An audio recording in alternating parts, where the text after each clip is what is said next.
नमस्कार। आज हम बात कर रहे हैं भारत के स्वतंत्रता दिवस यानी 15 अगस्त की, और इसके लिए हमने जानकारी जुटाई है विकिपीडिया के लेख से। कोशिश रहेगी कि हम इस दिन के पीछे का जो इतिहास है, इसका महत्व और आज इसे कैसे मनाया जाता है, उसे थोड़ा समझें। बिल्कुल।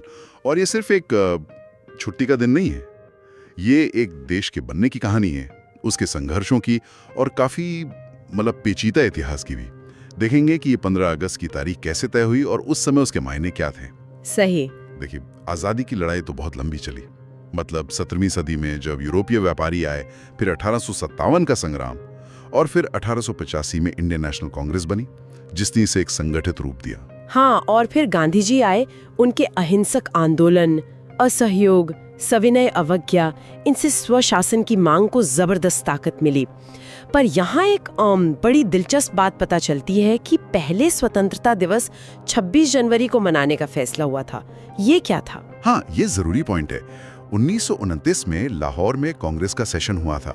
वहां पूर्ण स्वराज यानी पूरी आजादी की घोषणा हुई और तय हुआ कि 26 जनवरी 1930 को पहला स्वतंत्रता दिवस मनाया जाएगा।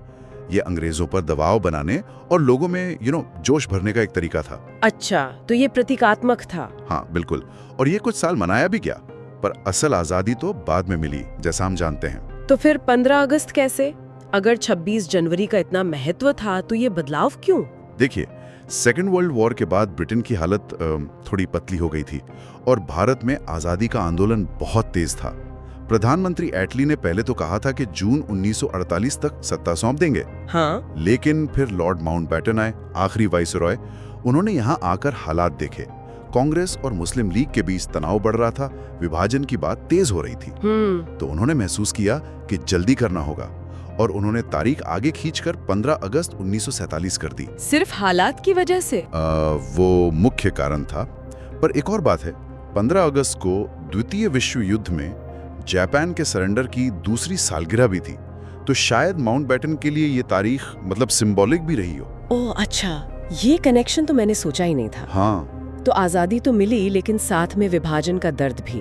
भारत और पाकिस्तान 2 देश बने। हाँ, और वो सिर्फ लकीरें खींचना नहीं था, वो शायद इतिहास का सबसे बड़ा और सबसे दुखद विस्थापन था।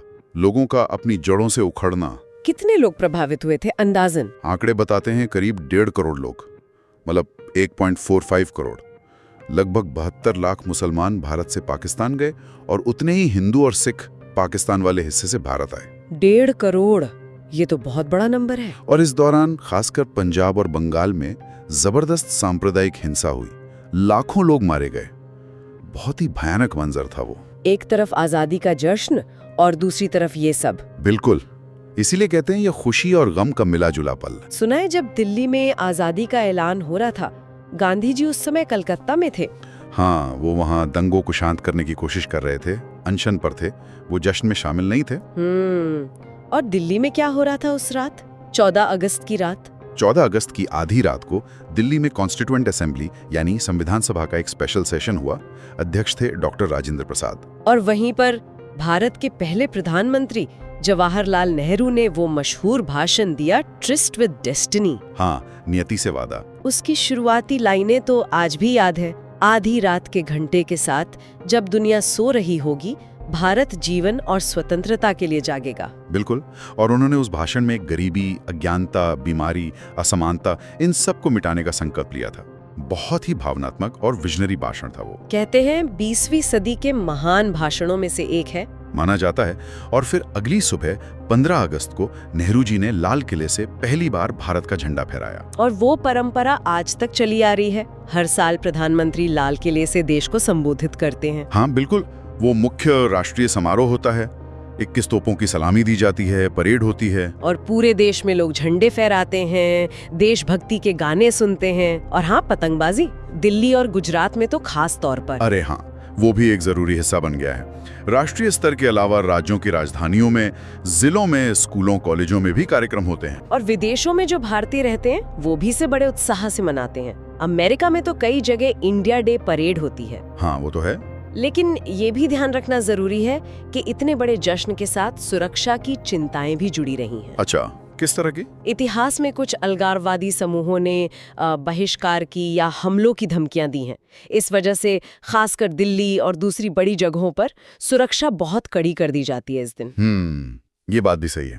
तो कुल मिलाकर देखें तो स्वतंत्रता दिवस सिर्फ अंग्रेजों से आजादी का दिन नहीं है।